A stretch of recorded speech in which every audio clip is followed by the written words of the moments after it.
Muy buenos días a todos. Buenos días. Dios les bendiga.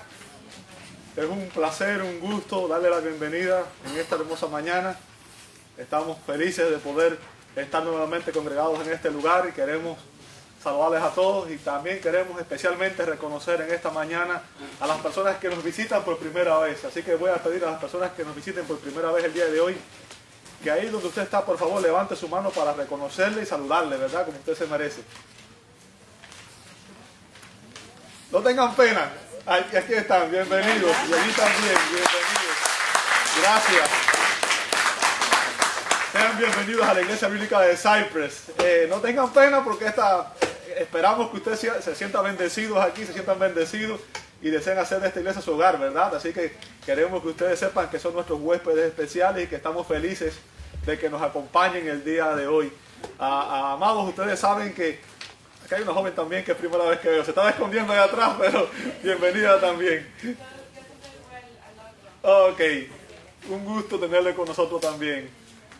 El resto creo que la mayoría somos de casa. Creo que también tenemos la familia de mi hermano Alan, está de plácemes porque tiene aquí a su mamá, ¿verdad? Y entonces están felices también. Amados, el rol por el que estoy aquí en esta mañana es porque me toca exponer la palabra de Dios. Así que yo te invito en esta hora a que juntos vayamos a la Escritura, ¿verdad? Abre tu Biblia y como les dije, no estoy predicando Romanos 8, estamos haciendo una serie sobre la iglesia, y el día de hoy voy a estar predicando el 1 Timoteo capítulo 3, versos 1 al 7. Abrí tu Biblia, por favor. 1 Timoteo capítulo 3, versos 1 al 7. Hemos decidido hacer un paréntesis en nuestra predicación en la serie de Romanos, porque hay algunas personas que están llegando a la congregación, son nuevas, y obviamente vienen personas de diferentes trasfondos, ¿verdad? De diferentes lugares. Y como he dicho las semanas pasadas, quizás hay cosas que estamos haciendo mal como iglesia y debemos arreglarlas. Y hubo un hermano que me preguntó, ¿a qué se refiere el pastor cuando usted dice que estamos haciendo cosas mal como iglesia? Porque él pensó que era que estábamos haciendo algo mal quizás en el servicio los domingos por la mañana. Pero yo no me refiero a eso. Recuerde que usted no viene a la iglesia. Recuerde que usted es la iglesia. Si usted no está predicando el evangelio, usted está haciendo algo mal. Si usted no está siendo discipulado o discipulando a alguien, usted está haciendo algo mal. ¿Por qué? Porque esa es la única manera en que usted va a crecer espiritualmente. Entonces, lo que estamos tratando de hacer es explicarle a ustedes qué es una iglesia, cómo debe funcionar, quiénes deben ser los líderes, qué rol tiene cada uno de nosotros. Recuerde, me hicieron otra pregunta, ¿no es legalismo pedirle a los hermanos que sirvan? Y mi respuesta fue esta. ¿Sabes? Cuando la iglesia habla, el Nuevo Testamento habla de la iglesia, la compara con un cuerpo, ¿sí o no? Un cuerpo. Yo quiero que tú me digas, en el cuerpo hay, ¿qué cosa? Órganos. Ahora yo quiero que tú me digas, de ese cuerpo, esos órganos, ¿hay alguno que sea inservible? No, ¿verdad? Todos los órganos tienen una función, ¿sí o no? Yo quiero que tú entiendas que tú eres un órgano de este cuerpo y que si tú no estás haciendo nada, el cuerpo no está sano, no está saludable. ¿Por qué? Porque tú no estás cumpliendo la función para la cual Dios te puso aquí. Tus dones, los dones que Dios ha puesto en ti son diferentes a los dones que Dios ha puesto en mí. Pero al final de cuentas, todos nos necesitamos. Así como un cuerpo necesita todos los órganos que funcionen, la iglesia necesita a todos los miembros funcionando para que funcione de la manera correcta, para que sea orgánica, para que la iglesia pueda crecer en todos los sentidos. No es el trabajo de un líder, no es el trabajo del pastor, no es el trabajo de un grupo de personas, es el trabajo de la iglesia. Si nada más trabaja el corazón y el resto de los órganos no funcionan, ¿qué va a pasar? Se muere, ¿sí o no? Si nada más funcionan 2 o 3 órganos y el resto no funciona, se muere. Entonces, la iglesia somos nosotros. Y si no estamos haciendo la parte que nos toca dentro de la congregación, entonces estamos mal. ¿Entendió eso? Muy bien, eso fue la introducción a la introducción del mensaje. Listo. Venga a 1 Timoteo capítulo 3, versos 1 al 7. ¿Bien? 1 Timoteo 3, 1 al 7. Y hoy vamos a hablar sobre un liderazgo calificado. O sea, el liderazgo calificado que Dios demanda para la iglesia. ¿Bien? Les invito a que nos pongamos un momento en pie una vez más para reverenciar al Dios de la palabra. Primera Timoteo capítulo 3 versos 1 al 7. Dice así la palabra de Dios. Palabra fiel. Si alguno anhela obispado, buena obra desea. Pero es necesario que el obispo sea irreprensible, marido de una sola mujer, sobrio, prudente, decoroso, hospedador, apto para enseñar, no dado al vino, no pendenciero, no codicioso de ganancias deshonestas, sino amable, apacible, no avaro, que gobierne bien su casa, que tenga a sus hijos en sujeción con toda honestidad. Pues el que no sabe gobernar su propia casa, ¿cómo cuidará de la iglesia de Dios? No un neófito, no sea que envaneciéndose caiga en la condenación del diablo. También es necesario que tenga buen testimonio de los de afuera, para que no caiga en descrédito y en lazo del diablo. Les invito a orar. Amado Dios, te damos gracias por tu palabra. Y gracias, Señor, porque en ella tú nos enseñas cómo debemos vivir, cómo debemos conducirnos y cómo debe actuar la iglesia, Señor, en este tiempo. Pedimos que tú nos hables a través de ella y que al analizarla en esta mañana tu Espíritu nos ilumine para que podamos recibir, Señor, las bendiciones que ella tiene para nosotros. Lo pedimos en el santo nombre de Jesús y te damos gracias. Amén, amén y amén. Pueden tomar sus asientos. Muchas gracias a todos.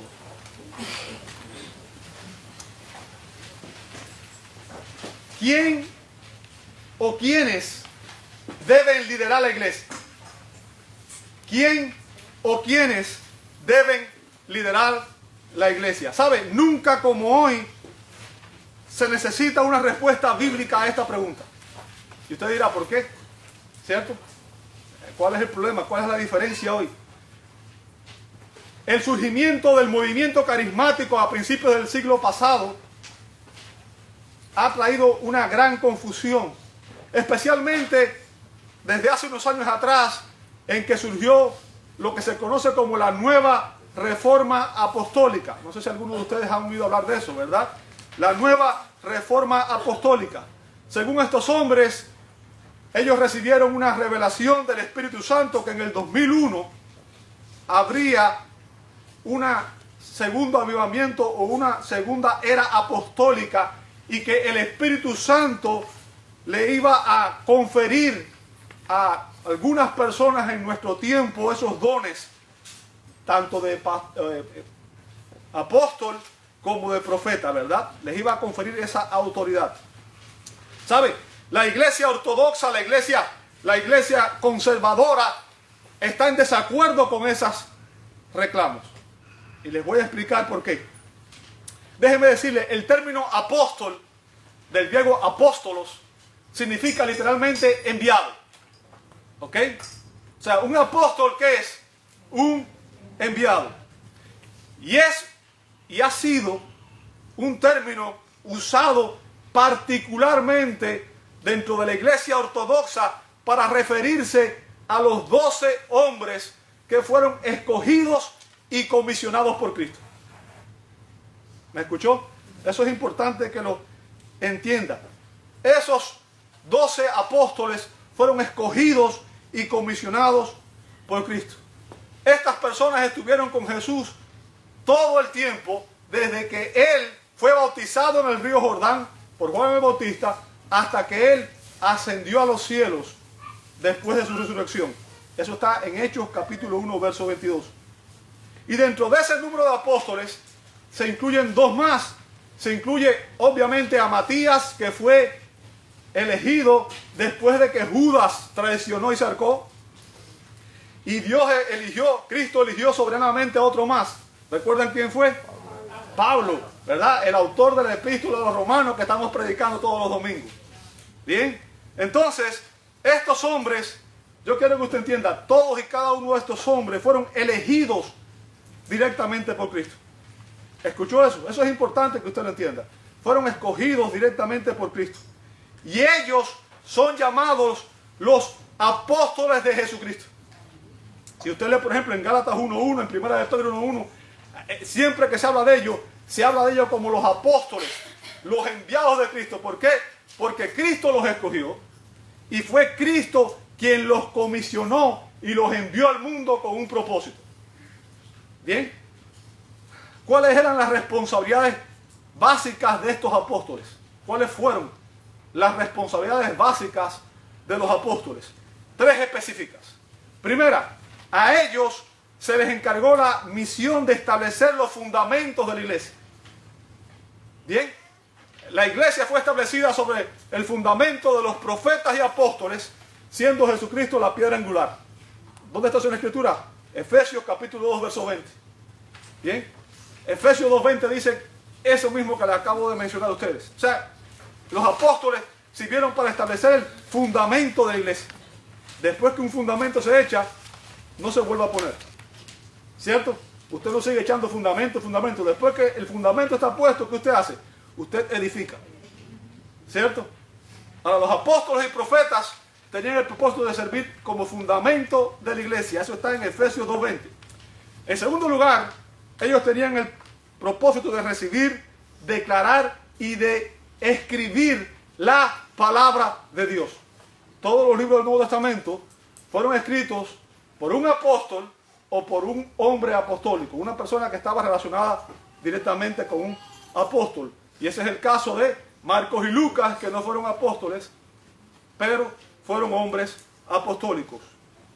Y en tercer lugar, a ellos se les comisionó un poder especial que les fue dado directamente por Cristo, con el propósito de confirmar la palabra. A ellos se les dieron dones excepcionales para hacer señales, maravillas y prodigios. Eso está en 2 Corintios 12:12 y en Hechos 8:6-7, en Hebreos 2:3 y 4. O sea, hay muchos versos que hablan de eso, ¿verdad? Ahora, ¿dónde ocurre la confusión aquí? ¿Dónde ocurre la confusión aquí? ¿Sabe? Si usted lee las Escrituras, y yo espero que todos estén leyendo la Escritura, ¿sabe qué? Una buena práctica es que usted debe leer la Biblia entera en un año. Y si nunca lo ha hecho, empieza a hacerlo. Es importante, ¿por qué? Porque la Biblia es la palabra de Dios. Y usted debe conocer la Escritura. Y la única manera de conocerla es cuando uno la lee. ¿Cierto? Así que yo le exhorto a todos ustedes a que cada año lean la Biblia. El año que viene voy a empezar con un plan de lectura en enero y se los voy a traer a todos para que lo tengan y así puedan leer la Biblia en un año. ¿Cierto? Cuando la confusión ocurre, que debido a que a Bernabé en Hechos, capítulo 14, verso 4, a Silas y a Timoteo en Primera a Tesalonicenses, capítulo 2, verso 6, y a otros muchos se les llama también apóstoles. Se les llama apóstoles en el Nuevo Testamento. Pero, y ahora voy a explicar algo que es importante y yo quiero que usted entienda esa distinción. Ellos no eran apóstoles de Jesucristo. ¿Escuchó esto? No eran apóstoles de Jesucristo, sino que ellos eran apóstoles de las iglesias. ¿Cómo yo sé eso? Si usted viene conmigo a 2 Corintios 8:23, 2 Corintios 8:23, ¿ok? Yo le puse ese texto en sus notas, debe tener en sus notas. Dice, en cuanto a Tito, es mi compañero y colaborador para con vosotros. Está hablando Pablo, está hablando de un siervo que era compañero suyo, ¿verdad? Tito. Dice, y en cuanto a nuestros hermanos, ¿son qué cosa? ¿Sabe? El término que usa en original, el término mensajero ahí, es apóstolos, es enviado, es comisionado de las iglesias. ¿Qué significa? Estos hombres eran enviados por las iglesias a predicar a un lugar. ¿Sabe? Cada vez que usted ha estado aquí y ha visto cuando nosotros comisionamos personas a un viaje misionero, ¿recuerda eso, verdad? Bueno, esas personas que van a ese viaje misionero son apóstoles de la iglesia bíblica de Cypress, porque han sido enviados por la iglesia bíblica de Cypress. Pero eso no significa que ellos tengan el oficio de apóstol. ¿Ve la distinción? El oficio de apóstol estuvo limitado a aquellos hombres que Jesucristo escogió exclusivamente, y después de eso cesó. ¿Ok? ¿Sabe? Si usted lee el libro de los Hechos, sabe que el libro de los Hechos narra el surgimiento de la historia de la iglesia. La mayoría de la gente tiene confusión hoy en cuanto al origen de la iglesia. La iglesia no surgió en Roma, surgió en Jerusalén. Bien. Y Hechos narra 30 años de la historia de la iglesia. Y solamente se narra una sola ocasión en la cual se hizo una reelección de los apóstoles, cuando fue elegido Matías, después de que Judas traicionó y se ahorcó. Nunca más en 30 años se menciona que hubo nuevamente una selección de apóstoles. ¿Está escuchando eso? Amén. Otra cosa que quiero llamar la atención es, si el oficio apostólico estuviera vigente el día de hoy, si hubiera apóstoles el día de hoy, la Biblia debía haber registrado los requerimientos que hacían falta para que una persona ocupara esa posición. Si usted lee las Escrituras, específicamente en las epístolas pastorales. ¿Cuáles son las epístolas pastorales? Si no lo sabe, son Timoteo y Tito. ¿Ok? Hay 2 cartas a Timoteo, primera y segunda a Timoteo, y una carta a Tito. Son cartas que Pablo envió a pastores explicándoles cómo ellos debían liderar la iglesia. En ninguna de esas cartas aparecen los requisitos para ser apóstol. Sin embargo, sí aparecen los requisitos que tiene que tener una persona que anhela ser anciano de la iglesia y una persona que desea ser diácono de una iglesia. Porque esos son los 2 oficios que están vigentes en la iglesia hoy. Los ancianos y los diáconos. ¿Me siguió hasta ahí? Es importante que entendamos eso. Entonces, ¿qué ocurrió con relación al liderazgo en la iglesia? ¿Qué ocurrió con relación al liderazgo en la iglesia? Como yo dije, el libro de los Hechos narra el origen el surgimiento de la iglesia, ¿verdad? Y obviamente los primeros líderes que la iglesia tuvo, ¿quiénes fueron? ¿Quiénes fueron? Los apóstoles, ¿verdad? Ellos sirvieron de fundamento a la iglesia, ¿sí o no? Si usted ve, aún en la iglesia original, si usted lee la escritura, por ejemplo, en Hechos capítulo 15, y es un pasaje clave, Hechos 15 narra el primer conflicto que se dio cuando gentiles empezaron a unirse a la iglesia y había confusión sobre qué debían hacer los gentiles, si debían circuncidarse, si debían participar de la ley. En Hechos 15, versos 2, 4, 6, 22 y 23, se narra cómo los apóstoles y los ancianos, apóstoles y ancianos, presidieron el concilio de Jerusalén. ¿Qué significa? En la iglesia primitiva, en la primera iglesia, estaban los apóstoles, pero también habían ancianos. ¿Me escuchó? Si usted ve después, se va a dar cuenta que durante sus viajes misioneros, Pablo y Bernabé, dice en Hechos capítulo 14, verso 23, está en sus notas, y constituyeron, ¿qué cosa? No, ¿cómo está la palabra ancianos? ¿En singular o plural? En plural, o sea, no era un anciano, ¿eran qué cosa? Varios ancianos, ¿sí o no? Constituyeron ancianos, ¿dónde? En cada iglesia, o sea, en cada iglesia habían ¿qué? Un grupo de ancianos. ¿Me va siguiendo hasta ahí? Y habiendo orado con ayuno, los encomendaron al Señor en quien habían creído. Pablo se nos dice que reunió en Mileto a los ancianos de Éfeso. Eso está en Hechos capítulo 20, verso 17. Dice, enviando pues desde Mileto a Éfeso, hizo llamar ¿a quiénes? Fíjense, a los ancianos de la iglesia. No dice al anciano de la iglesia, dice a los ancianos de la iglesia. ¿Ok? Pablo le dijo a Tito en Tito 1:5, y recuerden, Tito era un pastor, ¿bien? Le dijo, Tito 1:5, por esta causa te dejé en Creta, para que corrigieses lo deficiente y establecieses, ¿qué cosa? Así como yo te mandé. O sea, aquí vemos claramente que en cada congregación del Nuevo Testamento se establecieron ¿qué cosa? Un grupo de ancianos.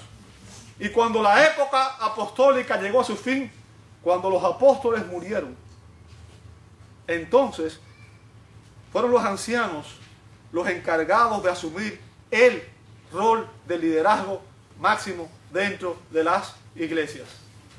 ¿Escuchó eso? No los apóstoles, sino los ancianos. Así que la norma bíblica para el liderazgo de la iglesia es una pluralidad de ancianos ordenados por Dios. ¿Bien? Ese es el modelo, el patrón bíblico de liderazgo para la iglesia.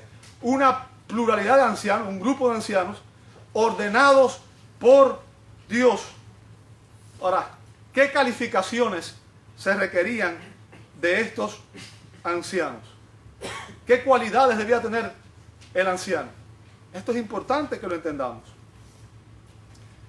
Debido a que los líderes de la iglesia deben dar un ejemplo piadoso, digno de imitar por la iglesia, se requiere que los ancianos estén altamente calificados espiritualmente. Y el apóstol nos da aquí, en el pasaje que vamos a ver hoy, y apenas voy a entrar al mensaje del día de hoy, una lista de detalles en las cuales se explican las calificaciones que se requieren de un líder de la iglesia. ¿Me escuchó? Así que lo que vamos a ver son las calificaciones requeridas de los ancianos según la Biblia. Calificaciones requeridas de los ancianos según la Biblia. ¿Cuáles son esas calificaciones? Bueno, Pablo nos enseña que sus calificaciones están relacionadas con su compromiso, número 1, su carácter, número 2, su conocimiento y su comportamiento. Son las 4 cosas que vamos a ver. Por amor a ustedes, voy a ver 2 nada más el día de hoy. ¿Ok? Como dije, la introducción ha sido muy larga. Nunca recomiendo una introducción tan larga. Pero tenía que hacerlo para que ustedes entendieran esto, porque si no, no iban a entender esto. ¿Cierto? Vamos a ver en primer lugar su compromiso. Fíjense, Pablo comienza diciendo palabra fiel. ¿Lo ve ahí? Palabra fiel. ¿Sabe? Este es uno de 5 proverbios confiables. ¿Ok? Una máxima de sabiduría. Y nada más se utilizan en las epístolas pastorales. El primero aparece en 1 Timoteo 1.15, después en 1 Timoteo 3.1, en 1 Timoteo 4.9, 2 Timoteo 2.11 y en Tito 3.8. Es las únicas veces que aparece esta expresión en las epístolas de Pablo, que son unas cuantas. Bien. Y lo que Pablo está haciendo aquí es remarcando la importancia que se le otorga al liderazgo de la iglesia dentro de lo que era la iglesia primitiva. Para la iglesia primitiva, escoger el liderazgo era algo crítico, fundamental, muy, muy importante. ¿Sabe qué? Esto, desgraciadamente, ha sido algo que ha sido muy descuidado el día de hoy. Y les voy a explicar a qué me refiero con eso. Hoy se espera que los pastores sean emprendedores. ¿A qué me refiero? A que sepan hacer crecer una iglesia como mismo se hace crecer un negocio. O sea, esperan una gente que sepa de marketing, que sepa de redes sociales, que sepan de hacer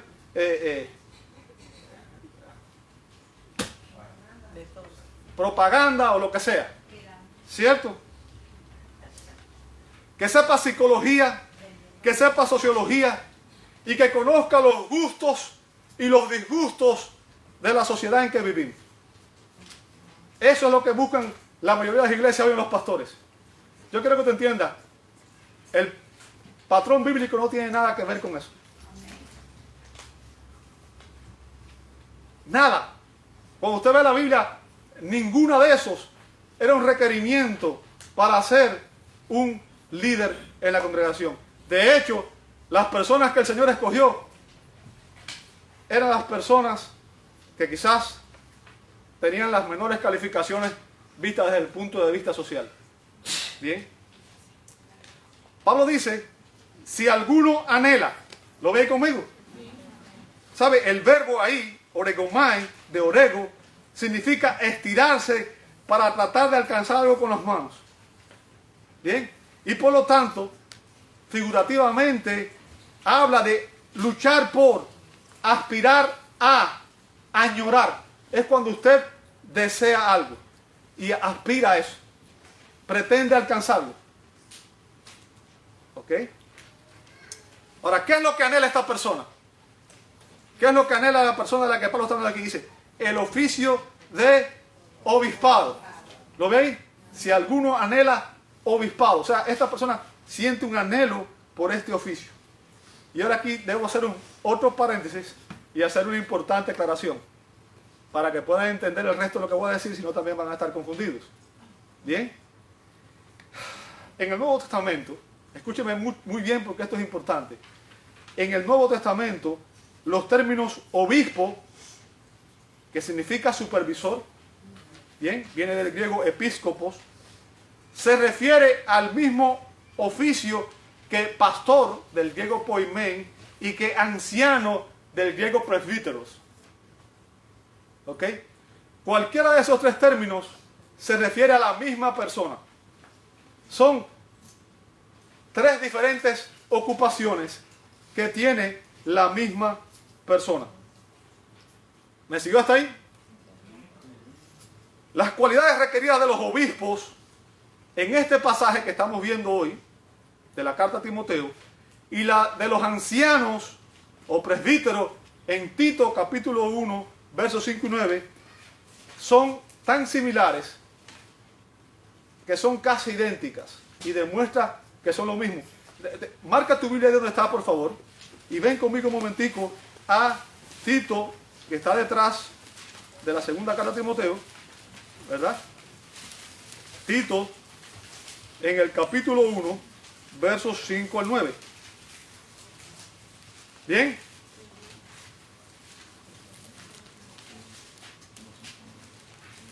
Fíjense.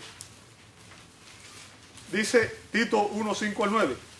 Por esta causa te dejé en Creta para que corrigiese lo deficiente y estableciese, ¿qué cosa? Ancianos en cada ciudad, así como yo te mandé. El que fuere irreprensible, marido de una sola mujer y que tenga hijos creyentes que no estén acusados de solución. Y nota lo que dice después. Porque es necesario que ¿quién? El obispo. ¿Lo ve ahí? ¿De qué está hablando Tito aquí? De las cualidades de ¿quién? Del obispo. ¿Sí o no? Sí. ¿Ok? Ahora sigue leyendo, dice. Es necesario que el obispo sea irreprensible como administrador de Dios, no soberbio, no iracundo, no dado al vino, no pendenciero, no codicioso de ganancias honestas, sino hospedador. ¿Ok? Fíjense. En el verso 5, usted vio, dice, te dejé en Creta para que estableciese ¿qué cosa? Ancianos. Y en el verso 7 dice que es necesario que él, obispo. Lo voy a dejar hasta ahí nada más porque lo que quería que viera es que se escribe al anciano en primero un verso y después se le llama ¿cómo? Obispo. En el mismo pasaje. ¿Lo ve ahí, sí o no? Muy bien. Pedro también usa esos tres términos de manera intercambiable. El apóstol Pedro. Si usted ve en primera de Pedro, capítulo 5, versos 1 al 2, creo que le puse sus notas ahí, el pasaje. Pedro dice, ruego a los ancianos, ¿lo ve ahí? El término que usa ahí es presbíteros, que están entre vosotros, yo anciano también con ellos, y testigo de los padecimientos de Cristo, que soy también participante de la gloria que será revelada. Note lo que le dice después a los obispos, a los ancianos, perdón. Apacentad. ¿Lo ve ahí? ¿Sabe? El término que usa ahí es poimeo, poimano, que significa lo mismo. Es el trabajo de un pastor. ¿Bien? Dice, apaciente en la grey de Dios. ¿Quién debe hacer eso? El anciano. Debe ser un pastor. Debe velar por la grey de Dios. Apaciente en la grey de Dios que está entre vosotros. Cuidando. ¿Usted ve el término que ve ahí, cuidando? ¿Sabe? En griego es episcopos. Supervisando. ¿Me siguió hasta ahí? Supervisando de ella, no por fuerza, sino voluntariamente, no por ganancias deshonestas, sino con ánimo pronto. Lo que quiero que entienda es que cada vez que se habla de un anciano, un obispo o un pastor, se está refiriendo a la misma persona. Son tres responsabilidades diferentes de la misma persona. No hay un rango en eso. El obispo no es mayor que el pastor, ni mayor que el anciano. Los tres son diferentes funciones de una misma persona. ¿Me siguió hasta ahí? Ahora Pablo dice que el que desea este oficio dice que desear este oficio, que este oficio es una buena obra. O sea, que el ministerio pastoral, que el ministerio de ancianos es una obra noble, que es una obra honorable. ¿Sabe? El llamado más digno que puede recibir un ser humano es el llamado a servirle al Rey de Reyes y Señor de Señores. Se cuenta una vez de un famoso predicador al que una reina le dijo, le ofreció un puesto importante en el gobierno, en el reino. Y él le dijo, rechazó, declinó la invitación. Y alguien vino y le dijo, ¿estás loco? ¿Cómo tú vas a rechazar una oportunidad como esta? Y él le respondió, estaría loco realmente si yo dejara de servir al Rey de Reyes para extender su reino eterno, por servirle a un reino terrenal que no tendrá ningún tipo de valor eterno. ¿Ok? Lo que hacemos, los que servimos a Dios, tenemos el privilegio de servir al Rey de Reyes, la autoridad más grande que existe en este universo. Y no lo decimos para enorgullecernos, porque la Biblia dice que en el reino de los cielos el mayor debe ser el que más sirve. Así que cuando usted ve un buen líder en la iglesia, no es el que más manda, sino el que da un buen ejemplo. ¿Entiende eso? Un buen líder, el ejemplo perfecto, ¿quién fue?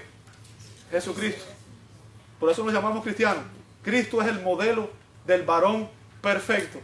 ¿Y sabe lo que dijo Jesús? Yo no vine para ser servido, yo vine para servir. Ese es el modelo de liderazgo que Dios aspira en la iglesia hoy.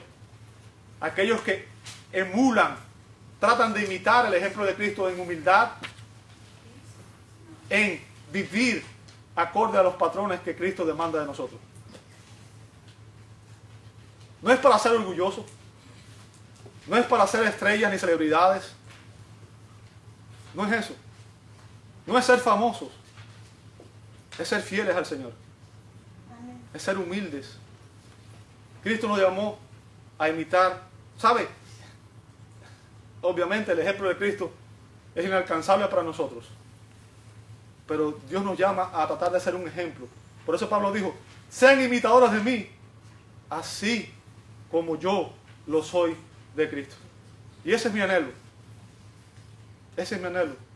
Tratar de dar un ejemplo que las personas vean y crean que es digno de imitar. ¿Ok?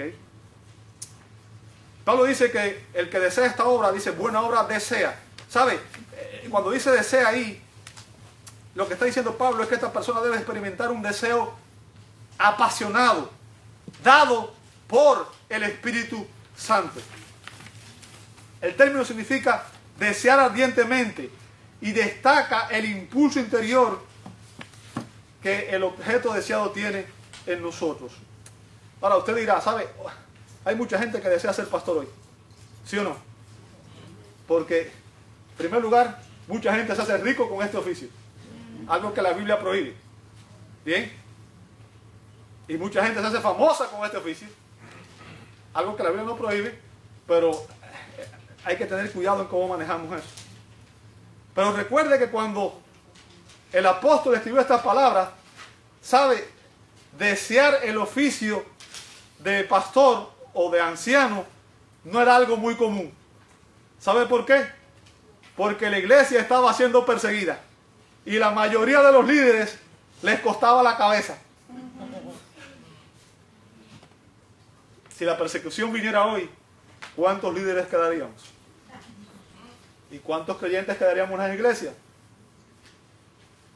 Es muy fácil ser cristiano en tiempos de bonanza. ¿Sabe? Hay 170,000 personas mueren cada año en el mundo por confesar a Jesucristo como Señor y Salvador. 170,000 personas. Y muchos de nosotros ni siquiera estamos al tanto de eso. Y nos quejamos cuando la silla está incómoda. ¿Sabe que hay personas en el mundo que no tienen acceso a una Biblia como usted y la suya se está empolvando en su casa?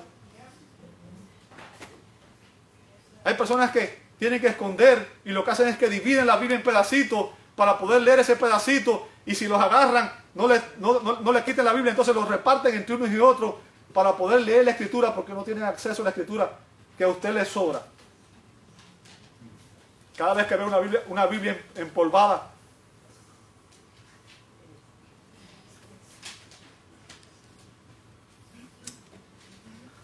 aquellos que han sido escogidos por Dios, yo quiero que tú entiendas, tienen una pasión especial y única por el ministerio. Yo quiero que tú entiendas, aquí hay una dualidad, porque es Dios quien escoge a los líderes. ¿Cómo yo lo sé? Si usted lee la Escritura, por ejemplo, en Isaías 49:1, Jeremías 1:5, Gálatas 1:15, en todos esos pasajes dice que fue Dios quien escogió a los predicadores Isaías, Jeremías y a Pablo, los escogió desde antes de nacer, desde antes de que ellos vieran la luz del día, ellos fueron escogidos por Dios. Entonces Dios te escoge el ministerio, pero Dios te llama y tú tienes que decir como, heme aquí, Señor, envíame a mí. Dios no fuerza a la persona, Dios la llama y la persona tiene que dar ese paso de comprometerse en el ministerio para servir a Dios. Ahora, ¿cuáles son las responsabilidades del anciano, del obispo, del pastor? ¿Cuáles son las responsabilidades primarias de un líder? ¿Ok? En primer lugar, el líder debe gobernar y cuidar de la iglesia. Esa es la primera responsabilidad del líder. Gobernar y cuidar de la iglesia. Eso está en 1 Timoteo 5:17. 1 de Pedro 5:1 y 2. En segundo lugar, debe enseñar y predicar la palabra de Dios. Eso está en 1 Timoteo 5:17. Debe orar por los enfermos. Santiago 5:14. Debe dar un ejemplo digno de imitar por su congregación. 1 de Pedro 5:1 y 2. Y debe ordenar a otros líderes. 1 Timoteo 4:14. Así que la primera calificación que se requiere de un líder, ¿cuál es? Que esté comprometido con el Señor de la iglesia y no con la iglesia. ¿Y por qué digo esto? El problema más grande de los líderes hoy es que muchas veces queremos congraciarnos con las personas que vienen a la iglesia. Y déjame decirte, el problema es que las personas que vienen a la iglesia muchas veces no son cristianas y no quieren oír el verdadero evangelio. ¿Sabe por qué? Porque el evangelio, la palabra de la cruz, es locura a los que se pierden. ¿Entiende eso? Y nos lastima, nos hiere cuando estamos en rebeldía y en pecado. Entonces, a menos que el líder esté comprometido con la verdad y con predicar la verdad, cuando venga la presión va a ceder y va a tener que diluir la palabra de Dios y no predicar la verdad para poder mantener a la gente contenta y tranquila y dejando el dinero en los bancos. Yo quiero que usted entienda, yo quiero que esta iglesia crezca. Pero la razón por la que quiero que crezca no es porque estén yendo a los bancos o porque dejen mucho dinero. La única razón por la que quiero que crezca es porque yo quiero que más personas conozcan al Señor y puedan recibir la salvación que Dios ofrece en Cristo. Amén. Y yo quiero que tú entiendas otra cosa más. Hay un solo pacto que tú puedes hacer con Dios. Es el pacto, el nuevo pacto en la sangre de Cristo. Todo aquel que recibe a Cristo por la fe es salvo. Y no tienes que dar un kilo más para ganar la salvación. La idea de que tú tienes que pagar para tener un milagro es algo que no es bíblico. Usted ofrenda. Las ofrendas que usted da, usted las hace para extender el reino de Dios en amor. Cada uno de como propuso en su corazón. No para ganar el favor de Dios. El favor de Dios, ¿sabe? Usted no tiene ni que ganarlo porque fue Dios quien envió a su Hijo a morir por nosotros cuando usted era rebelde. ¿Entiende eso? Es un don inmerecido que Dios nos da. Cuando usted le digan, haz un pacto con el Señor y manda una ofrenda, usted diga, usted es un mentiroso. El único pacto en el Nuevo Testamento es el pacto en la sangre de Cristo. Este es el nuevo pacto en mi sangre. Y el que está en Cristo está en ese pacto. Es salvo. Y la salvación es un don de gracia. No se compra. No hay nada que usted pueda hacer para comprarlo. ¿Ok? Así que la primera calificación de un líder es el compromiso irrevocable con Dios. Y la segunda está relacionada con su carácter. Y esta es la más importante para mí.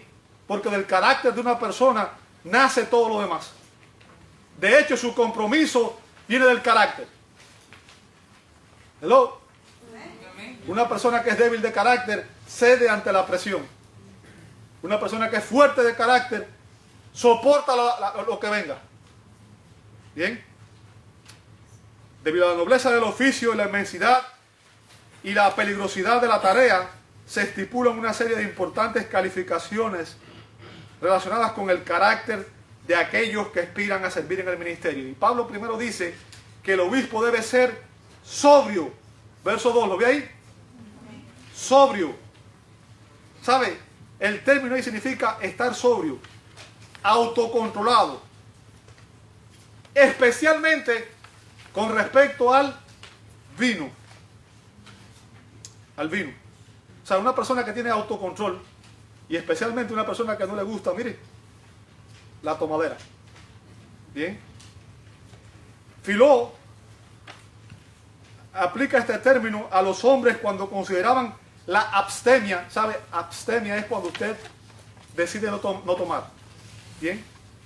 La abstemia como una obligación sacerdotal, no solo en un sentido literal, sino en un sentido de sobriedad del juicio. ¿Ok?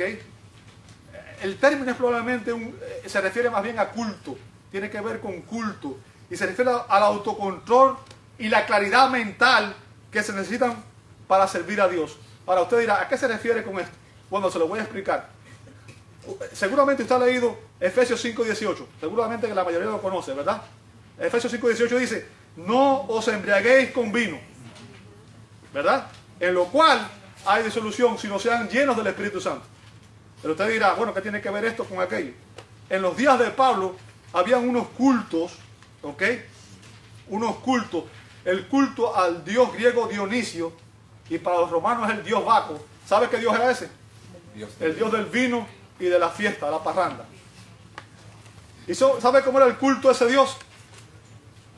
Las personas que participaban en el culto se emborrachaban, pero borracho, porque ellos creían que de esa manera ellos estaban comulgando con sus dioses.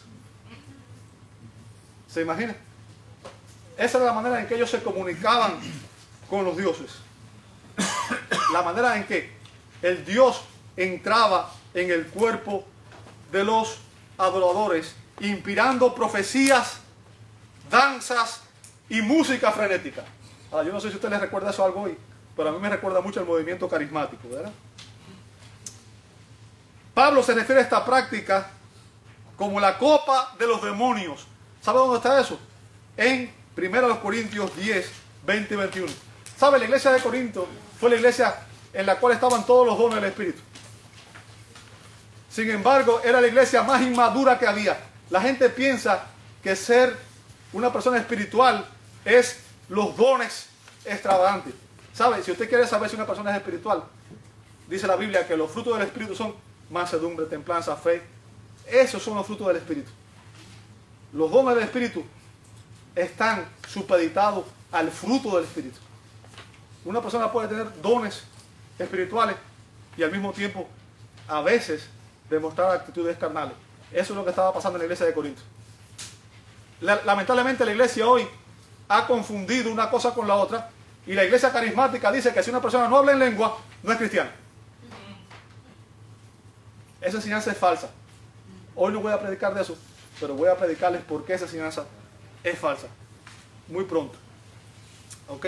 Así que el anciano debe ser sobrio. Déjeme decirle una cosa. Desde que yo me convertí no tomo alcohol. Y le voy a explicar por qué. Yo nunca he lidiado con el alcoholismo. Yo no soy alcohólico. Nunca tuve problema con el alcoholismo. ¿Bien? O sea, para mí un trago de alcohol, yo me puedo tomar un trago de alcohol ahorita. Bueno, si quizás me lo tomo y me desmaye aquí mismo, porque hace tanto tiempo que no tomo. Y si bebo alcohol, posiblemente me emborrache con un trago, ¿verdad? El punto es este. La razón por la que no tomo no es porque me vaya a poner mal o me vaya a hacer... La razón por la que no tomo, ¿sabes por qué? La Biblia dice que debemos dar un ejemplo a los hermanos y no servirle de tropiezo. Y quizás en la congregación hay alguna persona que viene que ha sido alcohólico. Y si esa persona me ve tomando a mí alcohol, para mí ese no es un problema. Pero para esa persona que tiene ese pecado, para esa persona es un problema serio. Y yo me convierto de esa manera en una piedra del tropiezo. Yo no sé si mis hijos van a ser alcohólicos. Y cuando digo eso, me refiero si ellos me ven tomando a mí, quizás ellos empiecen a tomar. ¿Sabe? Yo fumé por un tiempo. Debo confesar eso. Y la razón por la que fumé era porque mi papá fumaba y yo quería imitar a mi papá y ser un hombre como mi papá. En la cultura nuestra muchas veces se le enseña a los hijos que ser macho es tomar, fumar y tener muchas mujeres. Ese no es el concepto bíblico de ser un hombre. Cristo no hizo ninguna de esas cosas y fue el hombre más grande que la historia ha conocido. Un hombre tiene características distintas a eso. No se confunda. La cultura no puede decir quiénes somos nosotros. Es la Biblia quien dice quiénes somos. Dios nos creó para que viviéramos para su gloria y viviéramos una vida con propósito. No la de Rick Warren, con propósito, la de la Biblia. ¿Ok? Ahora no solamente debe ser sobrio, sino que debe ser prudente. El líder debe ser prudente, dice la segunda verdad, en el verso 2. El punto ahí es que debe ser discreto, debe ser sobrio, debe ser templado, de una mente sana, dice 1 Timoteo 3:2 y Tito 1:8. Debe ser autodisciplinado en la libertad de uno, autodirigido en todas las pasiones y deseos. ¿Qué significa? Es una persona que tiene autocontrol. ¿Sabe? Hay personas que cuando pasa cualquier cosa pierden el control. Tienen un problema, pierden el control y maltratan a las personas que están alrededor. Si usted no es autodisciplinado, usted no puede ser buen líder. Porque lo que pasa con una persona así es que en el momento de tensión reacciona de mala manera. ¿Entiende eso? El líder debe ser decoroso. Y el término ahí viene del griego cosmios, de cosmos, que en el sentido primario significa disposición armoniosa. Por tanto, significa ordenado, bien dispuesto, decente, modesto. Implica una vida interna ordenada. Fíjense, una vida interna. ¿Ok? Una vida interior ordenada, que se evidencia en el comportamiento externo. El cambio genuino viene ¿de dónde? De adentro hacia afuera. ¿Saben? Nosotros podemos decirle a una persona, no hagas esto, no hagas aquello, ¿no? Y la persona puede imitar eso por un tiempo. Pero si usted no tiene convicciones cristianas, usted no va a poder vivir la vida cristiana. ¿Sabe por qué? Porque la única manera en que usted puede vivir como cristiano es cuando Cristo está en su corazón y usted es movido en su interior. Sus convicciones le dicen, esto es lo correcto. ¿Ok? Así que esta persona tiene que ser una persona autocontrolada, que se impone limitaciones a su propia libertad. Ahora, el líder también debe ser hospedador, hospitalario. ¿Qué significa? Debe darle la bienvenida a las personas en su casa. Bien. También a los extranjeros. ¿Sabe? En nuestra cultura hoy un poco está eso, no está muy bien. Recuerde cuando, en aquellos tiempos, cuando una persona necesitaba realizar un viaje largo, no había como hoy que hay hoteles donde quiera y hay, entonces las personas se quedaban en una casa cuando no había espacio en otro lugar, y quedarse en la casa de un incrédulo no era algo agradable. Por tanto, se requería que los hermanos fueran hospitalarios con las personas que venían. Bien, fueran hospitalarios. ¿Sabe? Y esto se requiere de todos los creyentes. Pero se requiere especialmente de una persona que es líder. El líder no debe ser una persona no dada al vino. ¿Lo veis? O sea, una persona que le gusta beber no tiene cabida en el ministerio. Voy a citar las palabras del doctor John MacArthur. En la antigüedad la mayoría de la gente consumía vino ya que era el líquido básico para beber. El agua era impura y mezclar el vino con agua no solo diluía significativamente la cantidad de alcohol, sino que purificaba el agua. Era común mezclar 8 partes de agua con una parte de vino para evitar cualquier efecto de disipación. Timoteo incluso era reacio a tomar el vino mixto para no dar el ejemplo que podía hacer tropezar a alguien. Por lo tanto, estaba comprometido con la abstinencia. Y Pablo tuvo que decirle en 1 Timoteo 5:23, ya no bebas agua, sino usa un poco de vino por causa de tu estómago y de tus frecuentes enfermedades. Beber solo agua estaba contribuyendo a su mala salud. Bien. Bueno, yo creo que eso no tengo que explicarlo más. Yo creo que eso está claro. El líder no debe ser pendenciero. Y sabe, esa palabra a mí me confundía. Porque para mí pendenciero es una persona que está pendiente de los demás. Que es chismoso. Y que está metido donde no lo llaman. ¿Verdad? Pero el término aquí no tiene que ver con eso. ¿Sabe lo que significa aquí? Tiene que ver con golpeador. Una persona violenta. ¿Bien? Alguien que con un lenguaje soez, un lenguaje con malas palabras y con una actitud repugnante, hiere la conciencia de las personas que los rodean. O sea, se refiere a una persona que es camorrista, peleadora, que le gusta discutir, que le gusta fajarse, que le gusta tener discusiones. Es a eso lo que se refiere. ¿Ok? El pastor, el líder, no debe ser una persona de este tipo. No debe ser una persona que esté dispuesta a resolver las disputas con golpes. Si yo cada vez que me dijeran algo me molestara y le cayera a golpe a las personas, bueno, primero no tuviera a nadie. Y segunda, sería un problema. Entonces, tiene que entender eso. Un líder nunca debe resolver los asuntos ni con malas palabras, ni con malas formas, y mucho menos con golpes. ¿Bien? Y digo esto porque vivimos una sociedad donde hoy muchos pastores se han convertido en celebridades. Y lo que hacen es que se rodean de un equipo de seguridad para que ni los toquen. Y cuando alguien los toca, se ofenden y se enojan con las personas y a veces le hablan de mala forma. ¿Sabes? Jesús era el líder más grande que había. Y es cierto que los discípulos lo acompañaban, pero Jesús nunca tuvo una actitud como esas. Al contrario, él siempre decía, déjenlo llegar a mí. Déjenlo llegar a mí.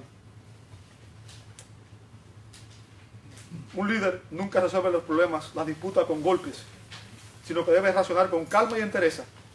Lea conmigo 2 Timoteo 2, 24, 25, dice, porque es el siervo del Señor no debe ser, ¿qué cosa? Contencioso, sino que con mansedumbre corrija a los que se oponen, por si quizás Dios les conceda que se arrepientan para conocer la verdad. Fíjense, si quizás Dios les conceda, o sea, al final es Dios quien trae convicción al corazón de las personas.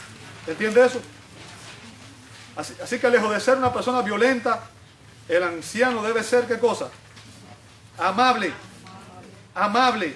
¿Sabe? Debe ser considerado, bondadoso. Ya estoy acabando, hermano. Y debe ser una persona apacible, dice el verso 3 también. ¿Ok? Significa que no debe ser contencioso ni buscar pleitos. Y el último es que el líder no debe ser codicioso de ganancias deshonestas. Y aquí voy a citar lo que dice el doctor William Hendrickson. Dice, el pastor no solo debe ser un hombre que esté lejos de la actitud de Judas. ¿Y saben por qué Judas? ¿Cuál era la actitud de Judas, verdad? Robaba la bolsa, era un ladrón, era un avaro. Juan 12:6. De tratar de enriquecerse por medio deshonestos. El pecado indicado en 1 Timoteo 3:8 y en Tito 1:8. Sino debe también estar lejos de tener como meta principal la adquisición de tesoros terrenales, aun cuando los medios empleados sean, ¿qué cosa? O sea, un pastor no debe procurar enriquecerse. Bien, Pablo afirma que el líder no debe ser un avaro, ¿sabe? La persona avaro es una persona que tiene amor por el dinero. ¿Sabe eso, verdad? Ama el dinero. Y se nos da una advertencia clara en 1 Timoteo 6 al 10, referente a esto. ¿Sabe? La mayoría de los líderes carismáticos, la gente de la prosperidad, está en el evangelio de la prosperidad por eso, por dinero. Pastores que tienen jets y que tienen Rolls Royce y que andan con millones. Bien. Lea lo que dice aquí conmigo la escritura. 1 Timoteo 6 al 10. Pero gran ganancia es la piedad, acompañada de ¿qué? Contentamiento. ¿Sabe lo que es contentamiento? Es cuando una persona está contenta con lo que tiene. ¿Sabe? Yo vivo en un apartamento, yo no tengo una casa. Yo estoy contento con lo que tengo. Estoy contento. Se los digo honestamente. Hay personas que me dicen, ¿por qué no? Si Dios me la provee, la tendré. Yo soy feliz donde yo estoy. Tengo lo que me hace falta, no me hace falta más que eso. Porque nada hemos traído a este mundo. Y sin duda, nada podremos sacar. Así que teniendo ¿qué cosa? Sustento y abrigo. Las dos cosas básicas que todo el mundo necesita. Estemos ¿qué cosa?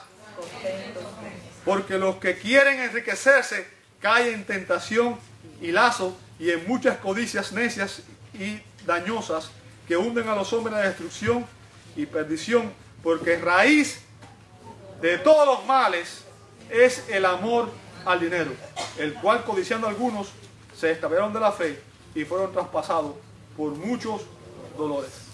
El problema más grande de la iglesia hoy es el movimiento carismático y la doctrina de la prosperidad. El amor al dinero ha hecho que mucha gente entre al ministerio, gente que no tenía razón para estar en él. Charles Spurgeon, y con esto voy a terminar, dijo que quien le sirve a Dios por dinero es capaz de servirle al diablo por un mejor salario. Te invito a orar. Amado Dios, te damos gracias. Gracias por tu fidelidad y por tu misericordia. Gracias por tu paciencia con nosotros. Y gracias por tu palabra, porque en ella tú nos enseñas cómo debemos vivir y cómo debemos actuar.